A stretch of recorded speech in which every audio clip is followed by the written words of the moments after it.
بھائی سب کے سب اس کے سامنے سجدے میں گر گئے. وخروا لہو سجدا. لہو کی ضمیر اللہ کے لیے ہے، اللہ کے سامنے سجدے میں گر گئے. اس کے سامنے سجدے میں گر گئے جس نے یعقوب علیہ السلام کو پیدا کیا. اس کے سامنے سجدے میں گر گئے جس نے یوسف علیہ السلام کو پیدا کیا. اس کے سامنے سجدے میں گر گئے جس نے ابراہیم علیہ السلام کے اوپر اپنی رحمتیں اور برکتیں نازل فرمائیں. اس کے سامنے سجدے میں گر گئے جس نے اسماعیل علیہ السلام کے اوپر رحمتیں اور برکتیں نازل فرمائیں. اس کے سامنے سجدے میں گر گئے جس نے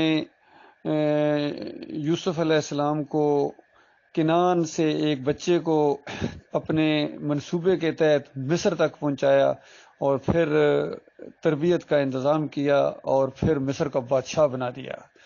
اس کے سامنے سجدے میں گر گئے جس نے یوسف علیہ السلام کو خواب دکھایا، بشارت دی، یعقوب علیہ السلام کو بشارت دی کہ تیرا یہ بیٹا نبی بنے گا اور اس کو اللہ منتخب کرے گا اور اس کے ذریعے مصر کی ایک قدیم سلطنت کے اندر سے بت پرستی کا خاتمہ کر کے توحید کا دورہ کرا دے گا.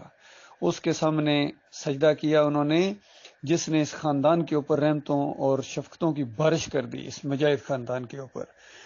اس کے سامنے سجدے میں گر گئے جس نے یوسف علیہ السلام کو جیل سے نکالا. اس کے سامنے سجدے میں گر گئے جس نے بادشاہ کو خواب دکھایا اور پھر بادشاہ بےتاب ہو گیا اس کی تعبیر سننے کے لیے. اس کے سامنے سجدے میں گر گئے جس نے جیل کے ساتھیوں کو اللہ کے دیے ہوئے علم، اس اللہ کے سامنے سجدہ ریز ہوا جس نے علم سے نوازا یوسف علیہ السلام کو باتوں کی تہ تک پہنچنے کا. اور جو جیل کے دو ساتھیوں نے جو خواب دیکھا تو یوسف علیہ السلام نے کہا یہ وہ علم ہے جو میرے رب نے دیا ہے، اور بالکل اللہ تعالیٰ نے اس کو سچا کر دکھایا. تو یہ لہو کی ضمیر اللہ کے لیے ہے، ہر قدم کے اوپر اس اللہ کے سامنے سجدے میں گر گئے جس نے یہ قرآن نازل فرمایا، جس نے یہ بہترین قصہ نازل فرمایا ہے. پورا سسٹم یہ قرآن کا مضمون ہی بندہ اور اللہ ہے. بندہ اور اللہ یہ مضمون ہے قرآن کا. اس کی بندگی کے طریقے بتائے گئے، اس کو بتایا گیا تجھے اپنی بندگی کے لیے پیدا کیا ہے. سارے انبیاء نے یہی دعوت دی. اس اللہ کے سامنے سجدے میں گر گئے جو سب انبیاء کا رب ہے، جس نے پوری کائنات کو اپنی بندگی کے لیے بنایا ہے. پوری کائنات اس کو سجدے کرتی ہے، پوری کائنات اس کی تسبیح بیان کرتی ہے. اس اللہ کے سامنے سجدے میں گر گئے جس کے سامنے تمام انبیاء سجدے میں گرا کرتے تھے. نص ہے قرآن کی سورہ مریم آیت نمبر 58. مالک فرماتا ہے جب ان کے سامنے میری نشانیاں آتی ہیں، میری قدرت کی نشانیاں، میری طاقت کی نشانیاں، میری یہ بات جب سچی ثابت ہو جائے تو یہ ثابت ہو جاتا ہے کہ واقعی اللہ الہ ہے اور اس کے علاوہ کوئی الہ نہیں ہے. واقعی اللہ تعالیٰ جو چاہے کر گزرتا ہے. اس اللہ کے سامنے سجدے میں گر گئے. یہ معاملہ ہے. یہ عربی کا ایک قاعدہ ہے کہ جب کہنے والا اور سننے والا بالکل کسی شک میں نہ پڑے کہ کس کی بات ہو رہی ہے، وہاں اسم نہیں لایا جاتا ہے. یہ خوبصورتی ہے عرب کے اندر عربی زبان کی کہ وہاں اسم نہیں لایا جاتا. اور ان کو سب سے بڑا دھوکہ یہاں لگا ہے کہ اسم کوئی نہیں ہے. پہلے اسم کوئی نہیں ہے. خروا لہو، یہ پہلے اسم کوئی نہیں ہے، کسی کا نام تو کوئی نہیں ہے، نہ یوسف علیہ السلام کا ہے نہ اللہ کا ہے.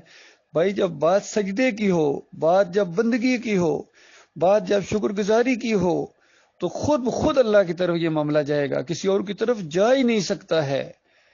جس طرح دوسری جگہ قرآن کے اندر آیا انا انشأناہن، جنتیوں کو نعمتوں کا ذکر کر رہا اللہ تعالیٰ، فرمایا ان کے لیے ہم بنائیں گے ان کی بیویاں جو پہلے سے کماریاں ہوں گی اور ان سے پہلے کسی نے ان کو چھوا تک نہیں ہوگا. حالانکہ کوئی بیویوں کا ذکر ہی کوئی نہیں ہے، نہ حوروں کا ذکر ہے، صرف ضمیر لائی گیا ہننا، ان کو کریں گے.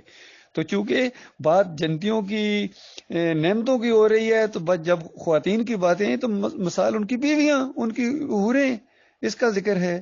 تو اس انداز سے یہ عربی زبان کی خوبصورتی ہے.